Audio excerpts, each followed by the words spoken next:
I've never understood the Christian obsession with culture wars, and it just infuriates me beyond the singing of it. In nomine Patris et Filii et Spiritus Sancti. Hi, just in case you don't know, I'm Joseph Pack. I'm the pastor of the Well Community Church, but in my defense, I never claimed to be a good pastor. After the Super Bowl last night, there was a halftime show, and there was also a halftime show. There were two separate halftime shows. There was one that took place at the Super Bowl that had Bad Bunny in it, and then there was also the Turning Point USA halftime show that had a cavalcade of different individuals, mostly country and country rock artists, who had some vaguely Christian undertones to them. Now here's the deal. I don't want to make it sound like I'm trying to defend that somehow watching Bad Bunny and everything else is just as virtuous and moral as what you saw on the Turning Point show. If my kids had been up during that actual show, I probably wouldn't have had that on. My kids would be watching Bluey or something. You can hop on social media and you can find all kinds of people making all kinds of hay about this conflict between these two different shows.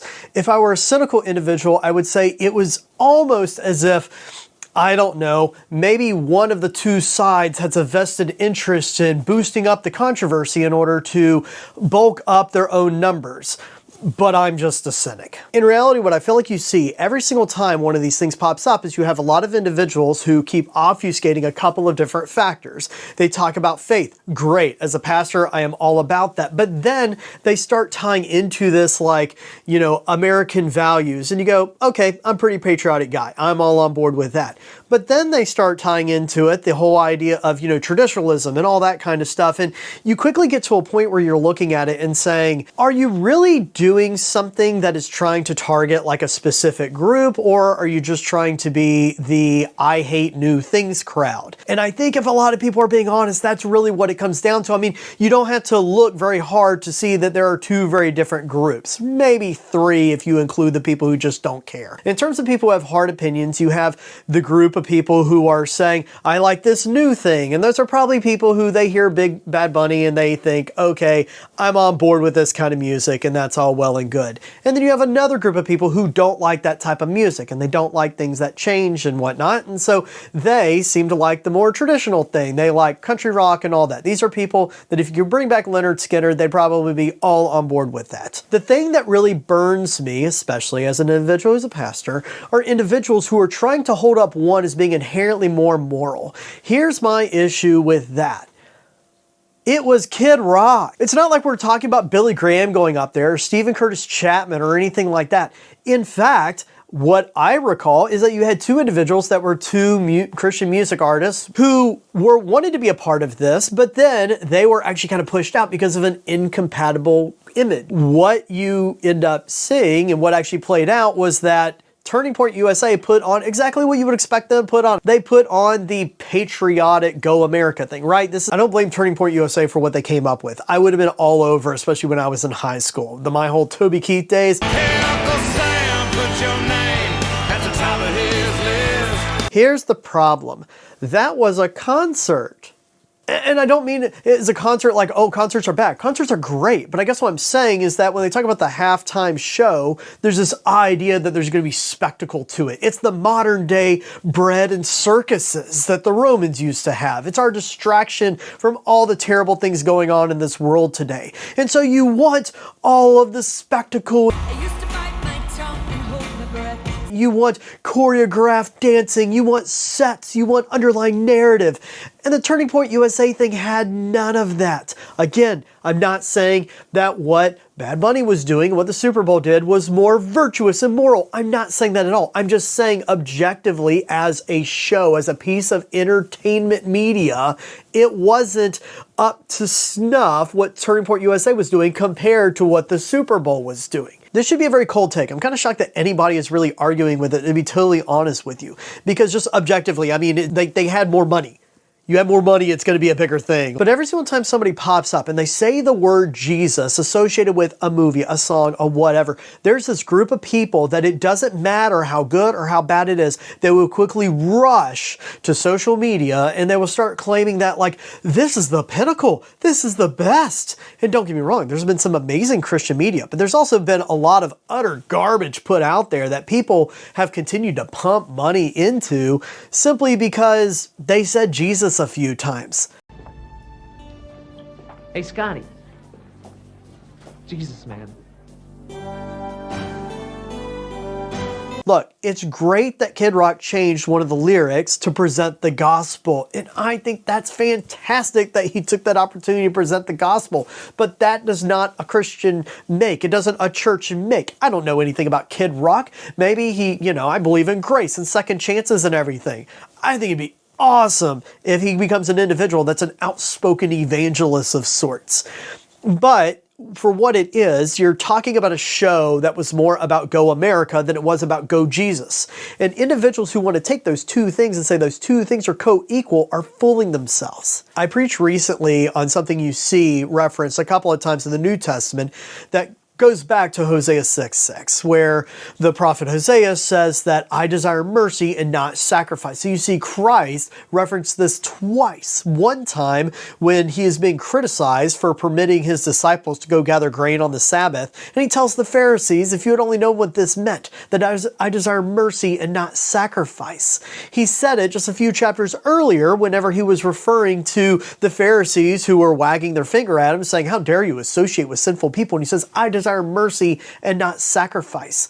The Pharisees cared about the optics of things. They cared about the fact that the forms and ceremonies looked like they were holy. What Jesus cared about was that the people were holy, that they had hearts that were bent towards righteousness. And that righteousness comes from focusing on something that goes beyond the physical veneer of things. I think of this every single time when these culture wars pops up and you have a lot of individuals that are well-meaning Christians who like to say, Starbucks is staging a war on Christmas because they remove Christmas trees off their red cup. Or you see that the Super Bowl is trying to stand against Christians because they had some worldly individual at this event that is decidedly a very worldly event. Christians are so quick to rise up because they see something that doesn't look virtuous, and I think what ends up happening is they become focused so much on the veneer that they start ignoring anything that actually really matters. Look, everyone has different tastes, and that's perfectly fine.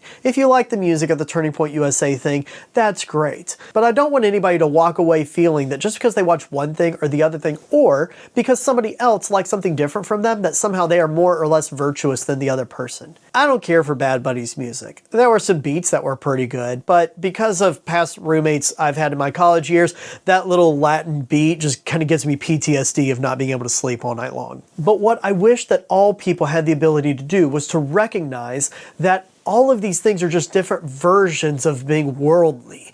You can easily look at that thing Turning Point USA did and just look at the amount of spectacle, the amount of cash that was pumped into that and think, I wonder what ministry you could have done with all that cash. I wonder with the exact same platform, I wonder what they could have done if they had brought in, maybe some kind of speaker to give like a 3-minute thing. What if they had brought in somebody who was a dynamic entertainer that had a testimony and given that? Man, wouldn't that have been a whole lot more? You know what? They must be a bunch of sinners because they didn't do that. See, a lot of people probably would hear me say that and then they would say, Joseph, you're being silly. But I guess my point is that you could easily have gotten the Turning Point USA thing and gotten those same artists and made them in a country American themed halftime Super Bowl commercial and then had a bunch of Dove Award artists over here doing some kind of concert, and the conversation would be the exact same. And the only difference would be that the role of villain would change. And I think my biggest concern about this whole thing is that individuals will sit here and they'll wage these culture wars unaware of the impact that this has on their testimony. How many people do you think see a bunch of Christians online clutching their pearls at what was going on with Bad Bunny without any regard or any kind of explanation about what was wrong about it, especially because most of the people complaining about the show didn't watch it. And what they see are a bunch of pompous jerks that just have a whole lot of opinions, and if anything, look at that and say, well, I like Bad Bunny, and they're saying that all that stuff is really, really sinful. I guess they're saying that I'm sinful, which yes, from a theological perspective might be totally true. But the image that you're conveying is that you're the enemy, you're the bad guy. And what do you think you do whenever you say, I don't want to have anything to do with that worldly thing. I want to be in my own little group over here. I want to be in my own little collective over here. I don't want to associate with any of that worldly stuff. What you've just communicated to the lost world is that you don't want to be a part of them and you don't want them to be a part of you. And that's the wrong message. So I do actually get a little bit worked up about this, but I don't get worked up because people have differences of opinions. I get worked up because the world is so seductive. And so often, a lot of people, when they hear the world is seductive, they will immediately in their heads go to things like Bad Bunny, and they'll go to all these other artists that wear scanty clothing and that have bad lyrics and everything, and that's what they want to go to. But equally as seductive is somebody who wants to convince you that you're the righteous one. You're the holy one because you listen to country music. You're the righteous one because you listen to some lyrics that say Jesus a couple times. But need I remind you how many people have said the word Jesus and done some pretty terrible things? COVID-19! COVID-19! So I guess what I'm imploring is that people just use a degree of discernment. Use that discernment in what you claim is something that you like because you like it. It's okay to just like something because you like it. But keep that different from things that you say, I choose to do this because of my faith. Because if what you communicate is that you do something because of your faith, and in fact what you're really doing is something based on your personal preference or just due to your own personal culture or something like that, then you might be accidentally communicating that people who have different tastes or are part of a different culture don't belong in the family of your God. And I can't think of a more tragic thing to communicate as people who are passionate about Christ. I don't know, or maybe I don't have any idea what I'm talking about. That's also a distinct possibility too, but this is kind of where I'm at. That's what I got for you. Thanks.